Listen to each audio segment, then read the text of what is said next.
주 예수님의 은혜가 함께 하시기를 빕니다. 우리는 살면서 많은 문제를 만납니다. 그리고 그 문제 때문에 어려움을 겪기도 합니다. 바라기는 주님께서 주시는 은혜로 우리에게 찾아오는 문제를 넘어설 수 있었으면 좋겠습니다. 그러면 이 시간 함께 찬송하고 기도하는 시간을 가져봅시다. 찬송가 543장 어려운 일 당할 때 우리 1절과 3절 부르겠습니다.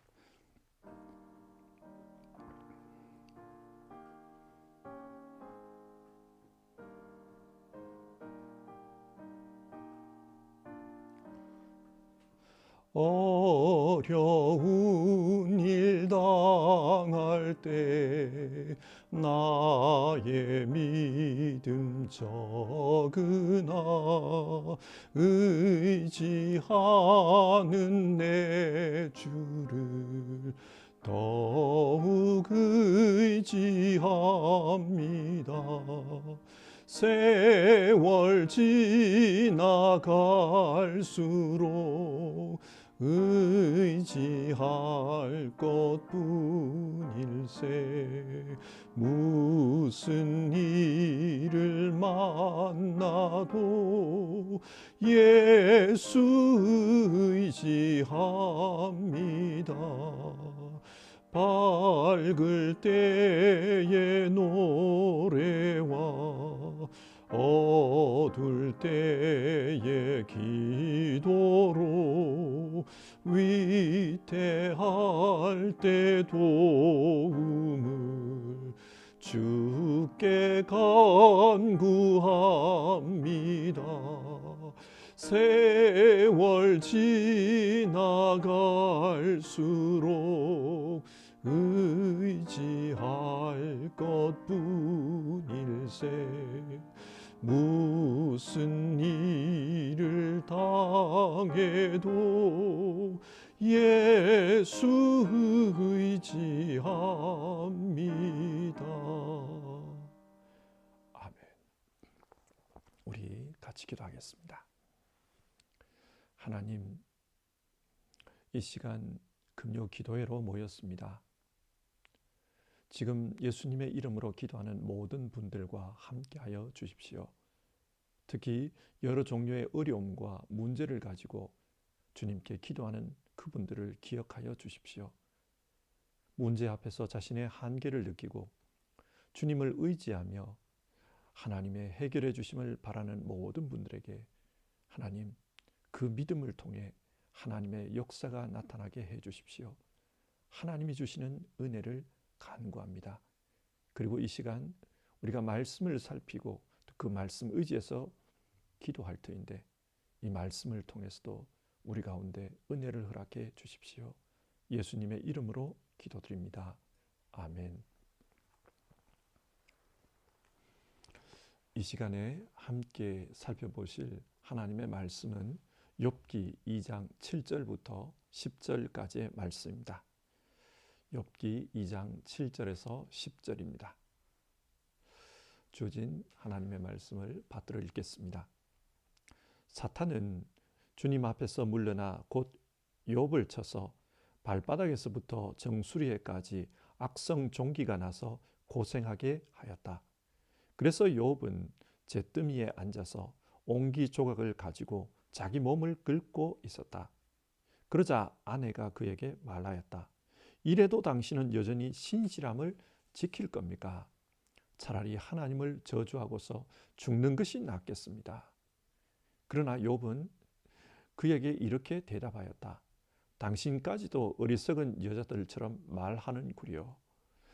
우리가 누리는 복도 하나님께로부터 받았는데 어찌 재앙이라고 해서 못 받겠다고 하겠소. 이렇게 하여 욥은 이 모든 어려움을 당하고서도 말로 죄를 짓지 않았다. 아멘. 오늘은 욥기 1장과 2장의 말씀을 살펴보겠습니다. 욥기는 인간의 고난의 문제를 다루고 있습니다. 우리에게 왜 고난이 찾아오는지, 고난이 찾아왔을 때 우리는 어떻게 해야 하는지 그 문제에 대해 욥기는 말해주고 있습니다. 바라기는 여러분 모두 이 6월달 욥기의 말씀을 읽으면서 이 질문에 답을 찾을 수 있기를 바랍니다. 우선 욥기를 살피면서 욥이 어떤 사람인지를 알아봅시다. 1장 1절 욥은 흠이 없고 정직하며 하나님을 경외하고 악을 멀리하는 사람이라고 합니다. 욥은 흠이 없는 사람입니다. 흠이 없다는 말은 하나님 보시기에 온전한 삶을 사는 사람이다, 그런 뜻입니다. 그는 하나님께서 말씀하신 그대로 그렇게 신앙하며 사는 사람이었습니다. 하나님께서는 그런 욥을 아주 자랑스럽게 생각하셨습니다. 그래서 천사들 앞에서 이 세상에 욥만큼 온전한 사람이 없다, 그렇게 자랑할 정도로 욥은 흠이 없는 사람이었습니다. 그리고 욥은 정직한 사람입니다. 여기서 정직하다, 이 말은 히브리어로 야사르인데 죄가 없다, 청결하다, 그런 의미입니다. 그러니까 욥은 하나님 앞에서 거룩한 삶을 살기 위해 노력하는 사람이었습니다.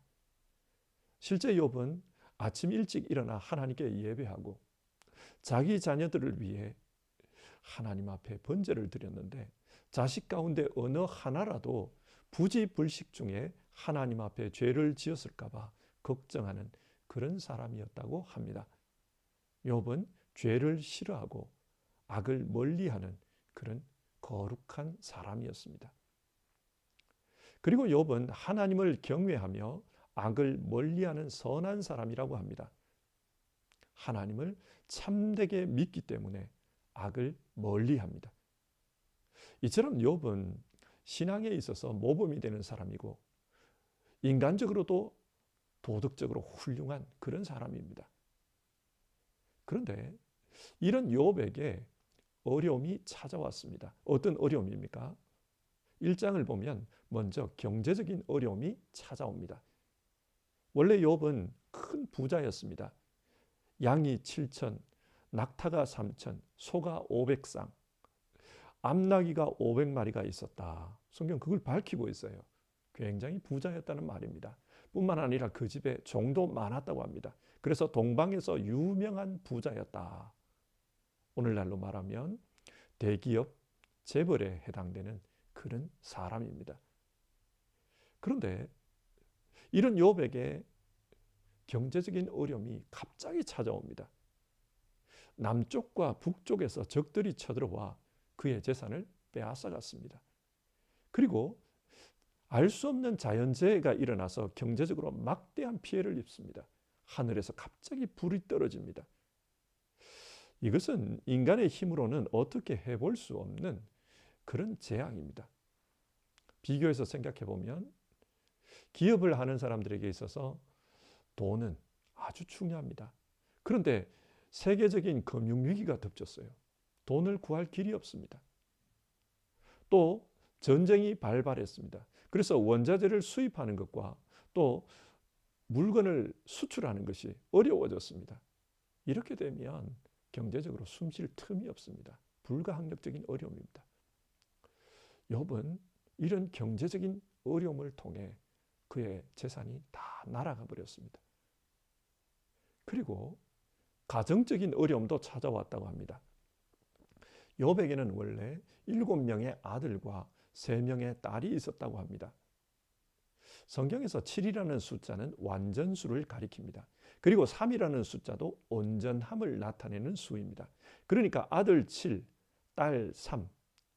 이 말은 욥은 가정적으로 굉장히 큰 복을 받은 온전한 가정이었다, 그 말입니다.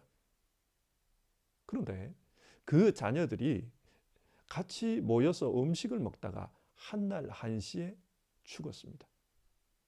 같이 집에 있었는데 광야에서 불어온 강풍으로 말미암아 집이 완전히 무너져 버린 겁니다. 이것은 자연재해이자 사고입니다. 큰 지진이 나서 건물이 넘어지면 인간이 어떻게 할 수 없는 것처럼 그런 큰 자연재해로 말미암은 사고가 일어난 겁니다. 자식들이 다 죽었습니다. 이뿐만이 아닙니다. 욥기 2장을 보면 욥에게 건강의 어려움이 찾아왔습니다. 발바닥에서부터 정수리에까지 악성 종기가 나서 큰 고생을 했다고 합니다. 이 악성 종기가 무슨 병을 가리키는지는 성경의 묘사를 통해서는 알기 어렵습니다. 그런데 이 병의 특징을 보면 2장 8절 옹기 조각으로 긁어야 할 만큼 그렇게 가려웠다는 겁니다. 그리고 2장 12절 그렇게 긁고 하다 보니까 남들이 알아볼 수 없을 만큼 외모가 크게 일그러졌다고 합니다. 흉터가 많이 생기는 거죠. 그리고 7장 진물이 나고 가렵기 때문에 잠을 잘 수가 없었다. 또 16장 눈물과 악취가 동반되었다. 뿐만 아니라 30장 열과 통증을 유발했다. 그래서 피부가 검게 타고 뼈만 앙상하게 남게 되었다. 그런 표현이 나옵니다. 이 병은 참 고통스럽고 또 흉측한 그런 병이었습니다. 그런데 이 병으로 말미암은 고통은 육체적으로 끝난 게 아닙니다. 2장 8절을 보면 욥이 잿더미에 앉아 있었다. 그런 표현이 나와요. 그런데 70인 성경을 보면 이 본문을 도시 밖에 있는 거름더미에 앉아 있었다. 그렇게 번역하고 있습니다. 도시 밖에 거름더미에 앉아 있었다고 해요. 오늘날 우리에게 익숙한 방식으로 표현해 보면 도시에서 쫓겨나서 노숙자처럼 그렇게 살았다는 말입니다. 왜 그렇게 살아갑니까? 이 병은 성경이 말하는 부정한 병입니다. 그래서 다른 사람과 접촉하면 안 돼요. 그리고 경제적으로 완전히 망해버렸기 때문에 도시 밖 잿더미에서 그렇게 처참하게 살고 있었다는 겁니다. 지금까지 도움을 받던 사람들 언제나 욥을 가까이 하려고 했습니다. 그러나 경제적으로 붕괴되고 육신적으로 어려움이 생기자 다 떠나버렸습니다. 그래서 도시 밖 잿더미에 앉아서 옹기 조각으로 자기 몸을 긁고 있었다는 겁니다. 이런 욥을 보면서 그의 아내가 뭐라고 합니까? 이래도 당신은 여전히 신실함을 지킬 겁니까? 차라리 하나님을 저주하고서 죽는 것이 낫겠습니다. 다르게 표현해 보면 당신은 하나님으로부터 저주를 받았습니다. 그래서 재앙이 임한 겁니다. 그런데 하나님을 믿는 것이 지금 무슨 유익이 있습니까? 차라리 하나님을 저주하고 죽어버리십시오. 그런 말입니다. 이 아내마저도 하나님을 붙들고 있는 그 욥을 저주합니다. 아내로부터도 버림받은 것입니다. 자, 여러분, 욥이 이런 말을 듣고 어떻게 대응하는지를 보십시오. 2장 10절입니다. 우리가 누리는 복도 하나님께로부터 받았는데 어찌 재앙이라고 해서 못 받겠소?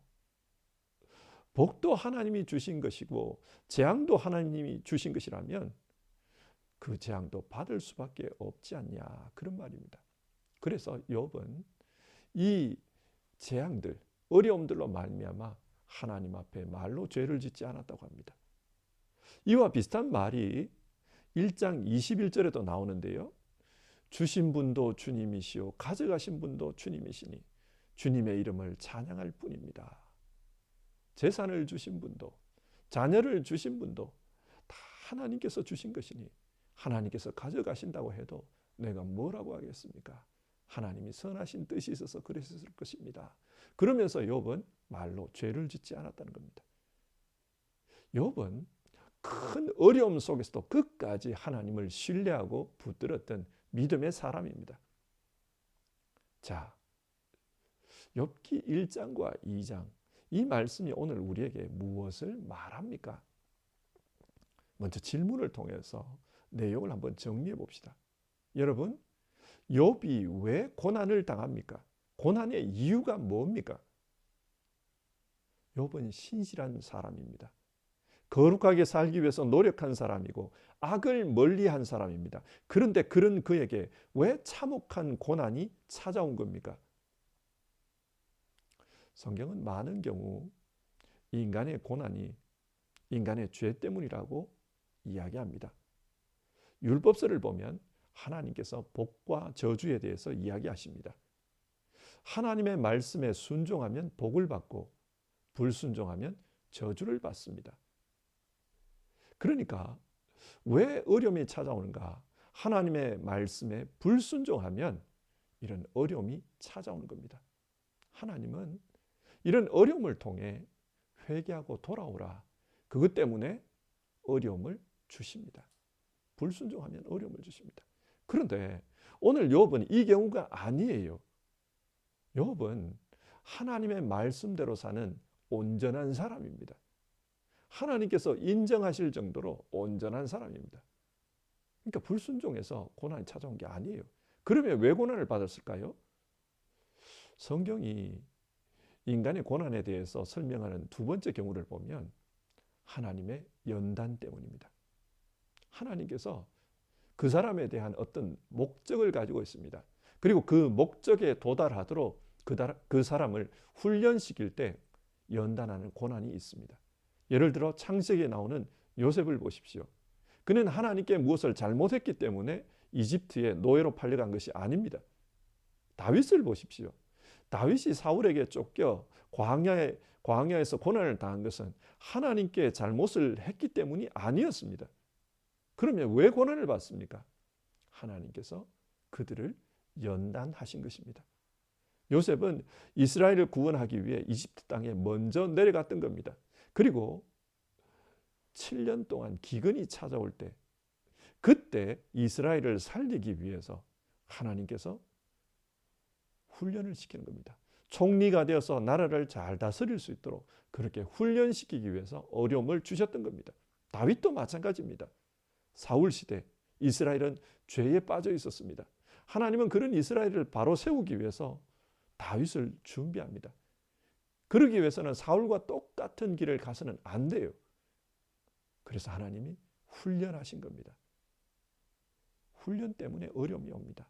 히브리서 12장 6절 주님께서 사랑하시는 사람을 징계하시고 받아들이시는 아들마다 채찍질하신다. 하나님은 자기가 사랑하는 자기 자녀를 훈련하십니다. 연단하십니다. 그래서 온전한 하나님의 자녀로 살아갈 수 있게끔 하나님의 뜻을 실현하면서 살아갈 수 있게끔 그렇게 만들어 가십니다. 그런데 욥은 이 경우도 아니에요. 왜 그렇습니까? 욥은 이미 온전하다고 인정을 받았습니다. 그런데 무슨 또 훈련이 있습니까? 욥은 이 경우도 아닙니다. 자, 그러면 욥은 왜 고난을 당한 것입니까? 성경은 우리가 알 수 없는 고난도 있다. 그것을 욥기를 통해 말해줍니다. 욥기 1장과 2장에서는 하나님께서 천사들과 천상회의를 가졌다는 내용이 나옵니다.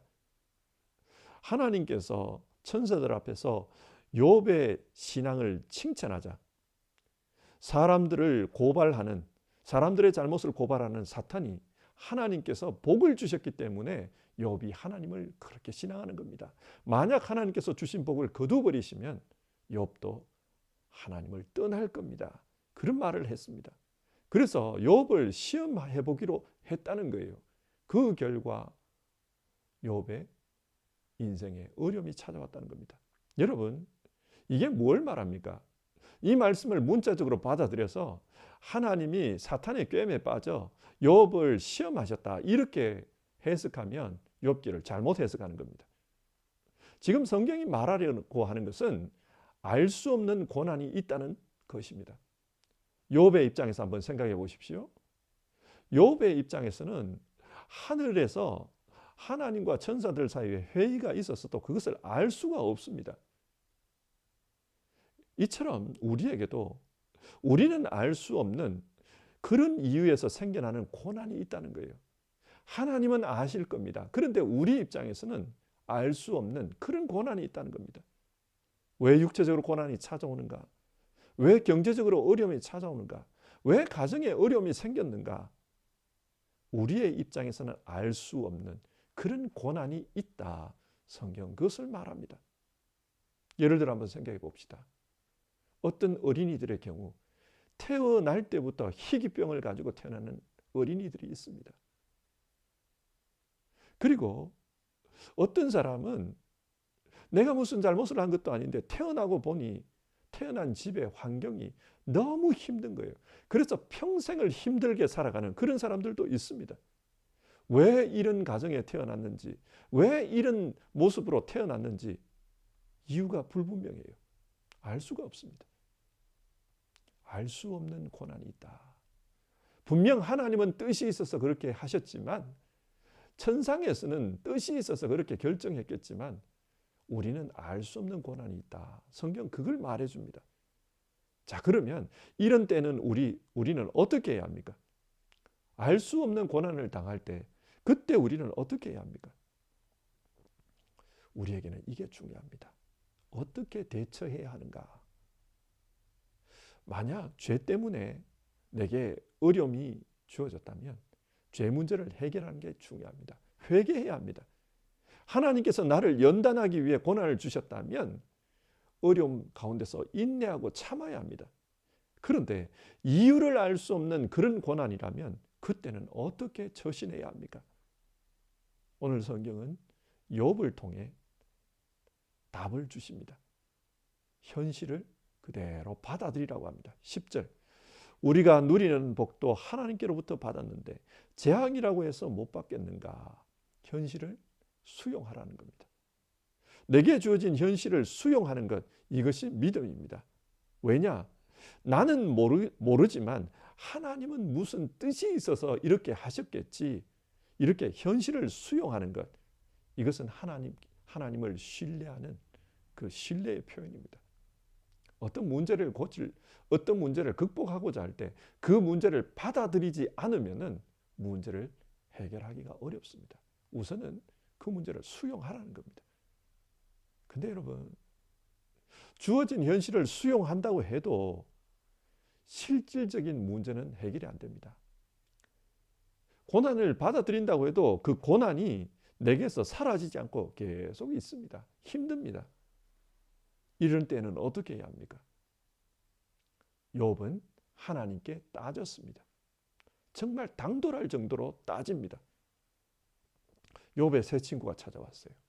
그리고 그 세 친구와 욥이 왜 이런 고난이 일어났는지에 대해서 토론을 합니다. 그런데 그 세 친구가 욥을 꾸짖습니다. 너는 믿음이 없는 사람이다. 그러니까 이런 고난을 당했다. 그렇게 욥을 꾸짖습니다. 그 정도로 욥은 하나님께 따집니다.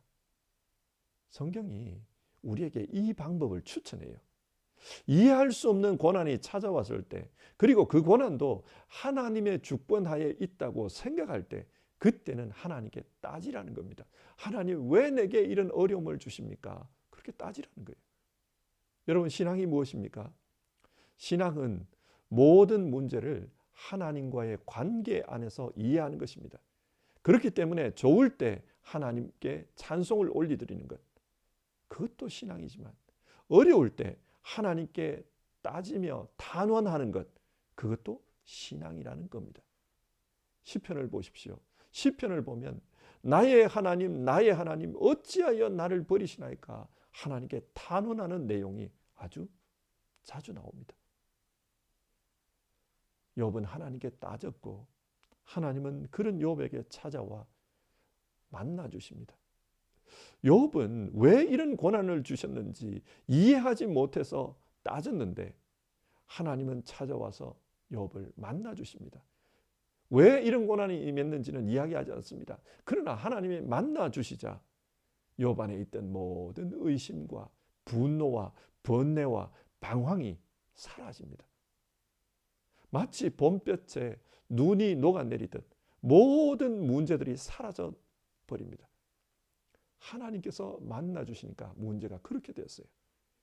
그리고 그 이후에 욥이 완전히 달라집니다. 내가 이제까지는 하나님께 대해서 듣기만 하였는데 이제는 내 눈으로 하나님을 봅니다. 욥이 그런 말을 합니다. 전혀 다른 차원으로 신앙이 상승한 것입니다. 그래서 욥은 하나님의 축복을 다시 누리게 되었다. 욥기는 그걸 말해요. 이 이야기를 통해서 욥기는 우리에게 이해할 수 없는 어려움이 임하거든 먼저는 그것을 수용하고 그래도 힘들거든 하나님께 따지며 기도해라. 탄원해라. 그러면 하나님께서 찾아와서 해결해 주실 것이다. 우리에게 그것을 말하고 있습니다. 자, 오늘 말씀을 정리해 봅시다. 사랑하는 성도 여러분, 우리 성도님들 가운데도 어려움을 당하고 있는 분들이 많이 계신 줄 압니다. 그 어려움의 원인이 무엇인지를 먼저는 생각해 보십시오. 만약 내가 하나님 앞에서 잘못했기 때문에 그래서 어려움이 왔다고 느껴지면 하나님 앞에 회개하는 마음을 가지는 것이 해결책일 겁니다. 그리고 내게 주신 이 어려움이 나를 강하게 하기 위해서다. 나를 성숙시키기 위해서다. 만약 그런 생각이 든다면, 연단이라고 생각이 든다면 참고 견디는 것, 인내하는 것이 해결책입니다. 그러나 이유를 알 수 없는데 왜 이런 어려움이 왔을까? 그렇거든. 먼저는 이것도 하나님의 섭리 안에 있다. 그렇게 받아들이십시오. 그렇게 받아들이시고 동시에 하나님께 탄원하십시오. 하나님, 그런데 너무 힘듭니다. 왜 이렇게 힘들게 합니까? 따지십시오. 하나님은 우리에게 그것을 원하십니다. 그러면 하나님께서 우리에게 찾아오셔서 우리의 모든 문제를 해결해 주실 것입니다. 욥기는 우리에게 그렇게 신앙하라고, 그렇게 신앙하는 것이 하나님이 원하시는 거라고 그렇게 말씀해 줍니다. 우리 모두 하나님 앞에 기도하면서 탄원할 수 있는 그런 신앙인이 되기를 원합니다. 자, 같이 찬송하고요. 이 시간 같이 기도하겠습니다. 찬송가 369장 죄짓 맡은 우리 구주, 우리 1절과 2절 부르고 기도하겠습니다.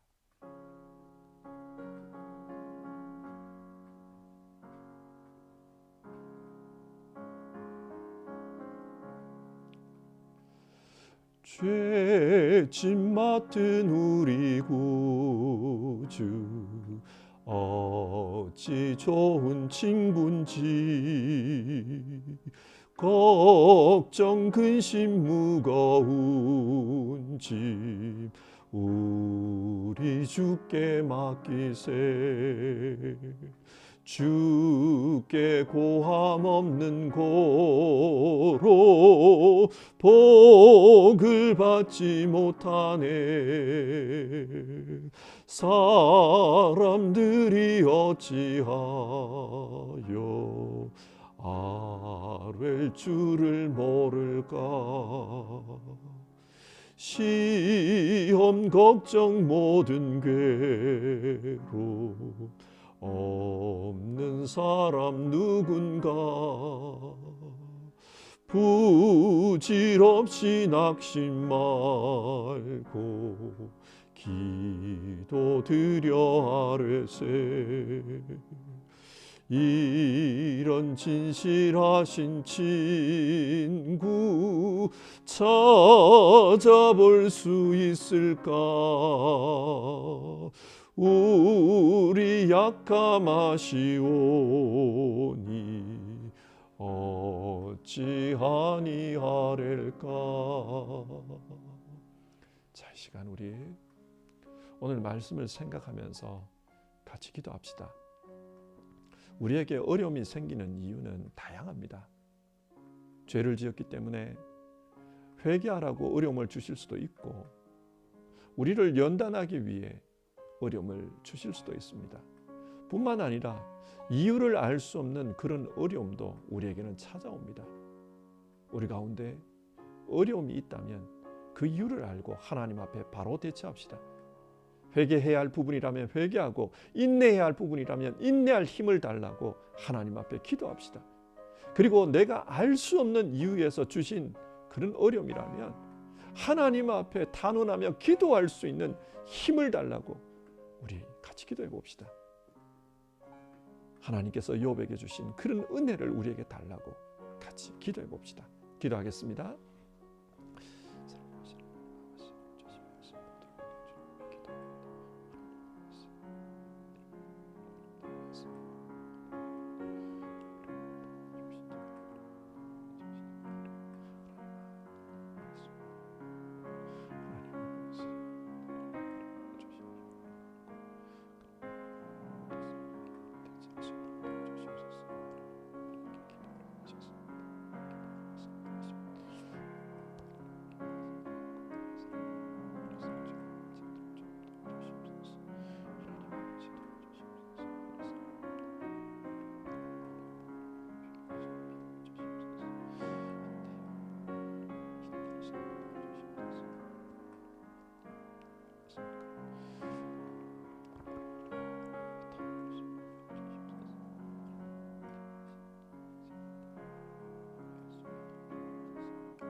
계속해서 기도하겠습니다.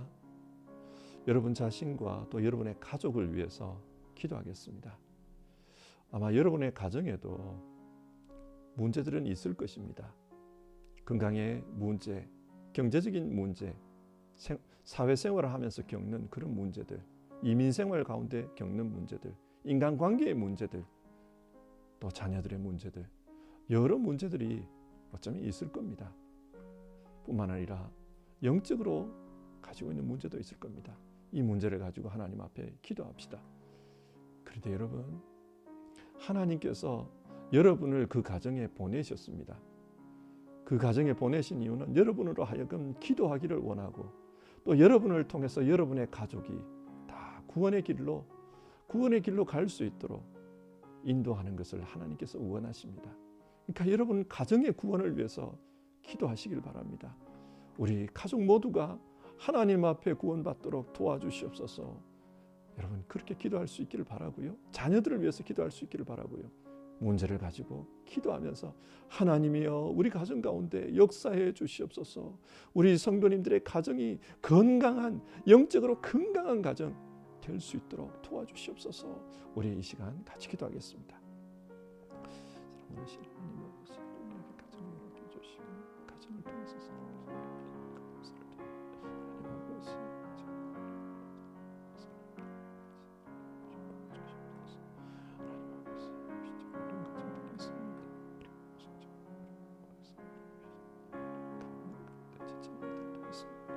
하나님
하나님, 우리 성도님들과 또 우리 성도님들의 가정을 위해서 기도합니다.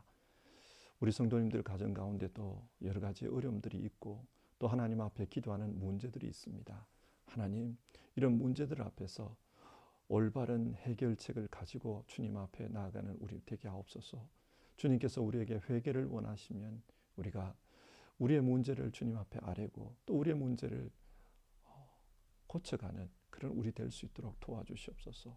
하나님 아버지, 우리에게 훈련을 하고 있기 때문에 그런 어려움이 있다면 하나님 그 훈련을 견뎌낼 수 있는 인내하는 믿음을 우리에게 허락해 주시옵소서. 하나님, 우리가 알 수는 없지만 하나님께서 뜻이 있어서 주신 그런 고난이 있다면 그 고난은 가운데 하나님 앞에 탄원하며 기도할 수 있는 그런 믿음을 우리에게 허락해 주시옵소서. 하나님, 우리 성도님들 가정에 건강에 어려움이 있는 가정들이 있습니다. 우리 성도님들 가정에 경제적으로 힘든 분들이 있습니다.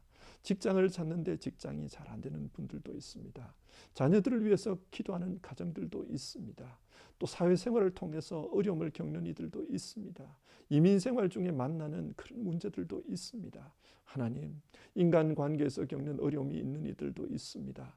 하나님, 이 세상을 살면서 영적으로 공고함을 겪는 그런 가정들도 있습니다. 우리 성도님들의 가정을 주님께서 살려주시옵소서. 고쳐주시옵소서. 새롭게 하여 주시옵소서. 온전케 하여 주시옵소서. 하나님께서 원하시는 것은 우리 성도님들을 통해 가족 모두가 하나님을 알고 구원받는 것인 줄 압니다. 사람이 온 천하를 얻고도 자기 생명을 살리지 못하면, 구원받지 못하면 그게 무슨 유익이 있겠냐. 주님 그 말씀하셨습니다. 주님, 우리 성도님들 가족의 구원을 위해서 기도할 때 그 기도를 통해 하나님의 역사가 이루어지게 하여 주시옵소서. 가족들이 정말 구원에 이르는 그런 역사가 있게 하여 주시옵소서. 하나님, 자녀들을 위해서 기도할 때 그 자녀들이 온전한 사람으로, 그리고 하나님의 사람으로, 그리고 믿음의 사람으로 자라갈 수 있도록 도와주시옵소서. 그리고 하나님, 가정을 이루기 위해서 기도하는데 짝을 만나지 못한 이들도 우리 가운데는 있습니다. 하나님 아버지, 정말 아름다운 가정 이룰 수 있도록 도와주시고, 또 이미 가정을 이뤘는데 그 가정에 어려움이 있는 분들이 있거든. 주여 지혜를 주시고 또 하나님께서 도와주셔서 하나님이 원하시는 온전한 가정으로 이루어갈 수 있도록 역사해 주시옵소서. 우리 성도님들의 가정이 복되기를 간절히 기도드립니다. 우리 주님 예수님의 이름으로 기도드립니다. 아멘. 찬송가 369장 죄짐 맡은 우리 구주, 우리 3절 부르고 교회를 위해서 우리 같이 기도하겠습니다.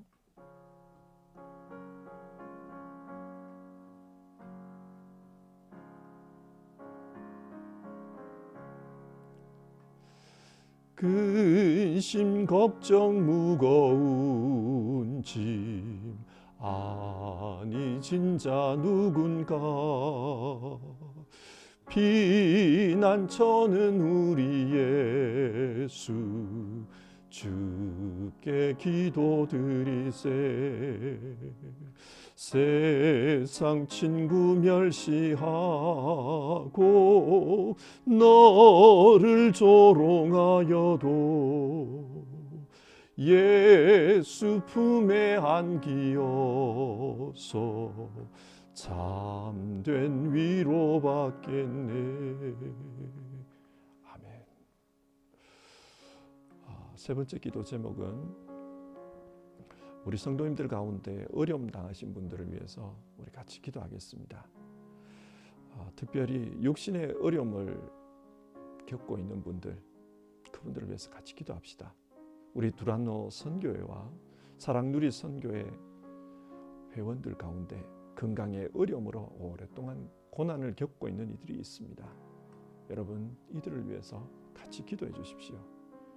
그리고 사회생활을 인해서 어려움 겪는 분들, 입시와 아비투어로 또 졸업 후 진로로 어려움을 겪는 분들, 직장을 찾는데 잘 안 되는 분들, 인생의 짝을 찾는데 어려운 분들, 이런 분들을 위해서 우리 이 시간 같이 기도하겠습니다. 같이 기도합시다.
이어서 기도하겠습니다.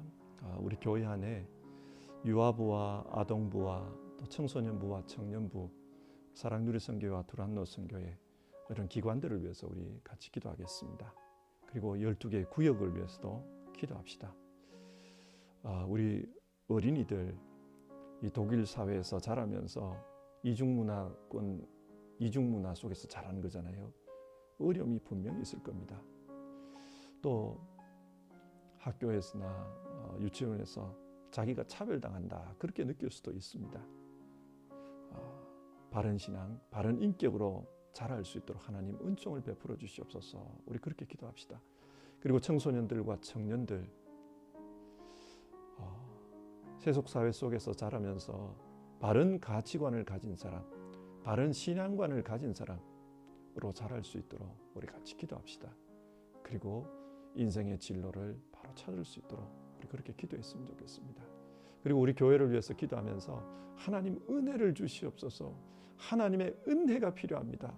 우리는 하나님의 은혜를 받아야 그래야 살 수 있는 사람입니다. 우리 교회에 은혜를 주시옵소서. 예배 가운데 또 우리가 선교하는 가운데 주님 은혜를 주시옵소서. 우리 그렇게 기도했으면 좋겠고요. 교회를 섬기고 있는 많은 분들, 교육자들과 또 장로님들과 권사님들과 안수집사님들과 서립사님들과 선생님들과 여러 봉사자들을 위해서 우리 시간 같이 기도하겠습니다. 사랑하시는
하나님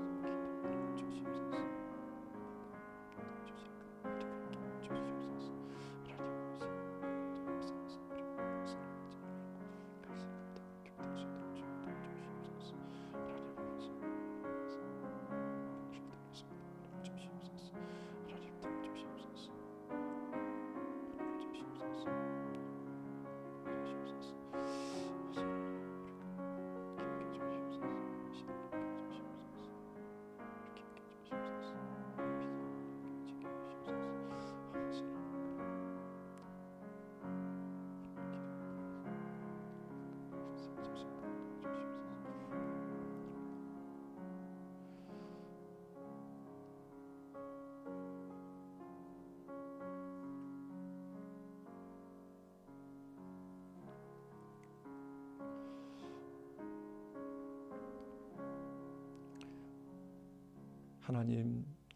하나님께서 세우신 우리 베를린 소망교회, 정말 하나님이 기뻐하시는 그런 교회 되기를 간구드립니다.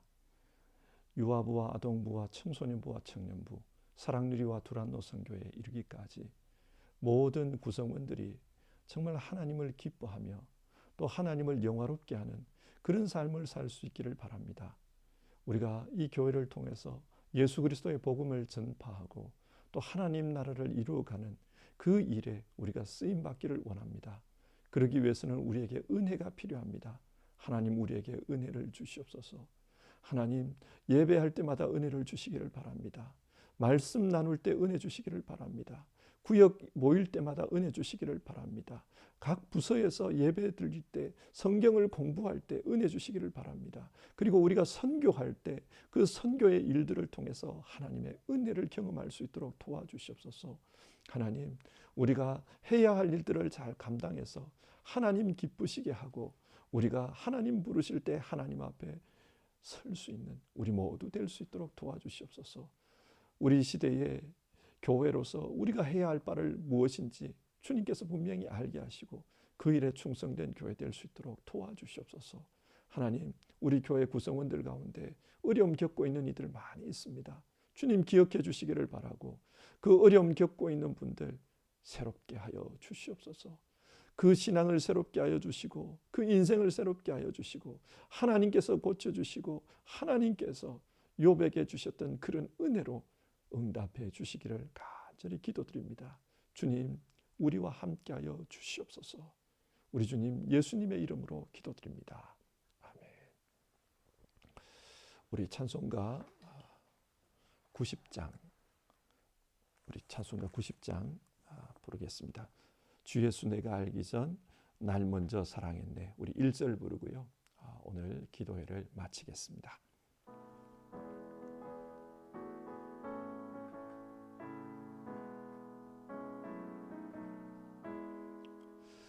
주 예수 내가 알기 전 날 먼저 사랑했네.